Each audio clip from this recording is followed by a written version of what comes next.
অতিকৈ দুখৰ খবৰ। অসমৰ জনপ্ৰিয় কণ্ঠশিল্পীগৰাকী আৰু আমাৰ মাজত নাই। হয় বন্ধু-বান্ধৱীসকল, আপোনালোকে ঠিকেই শুনিছে। অসমৰ সংগীত জগতৰ জনপ্ৰিয় কণ্ঠশিল্পী গায়ত্ৰী হাজৰিকা আৰু আমাৰ মাজত নাই।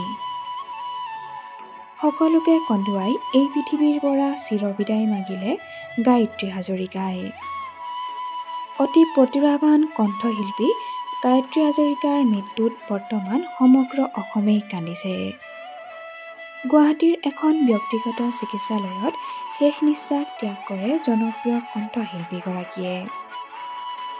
বহুদিনৰ পৰা দুৰাৰোগ্য ৰোগত যুঁজি অৱশেষত জীৱন যুঁজত হাৰ মানিলে কণ্ঠশিল্পী গায়ত্ৰী হাজৰিকাই।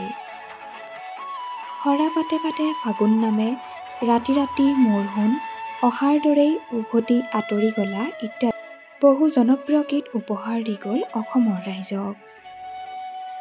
বৰ্তমান কণ্ঠশিল্পীগৰাকীক হেৰুৱাই শোকত ভাগি পৰিছে সকলো।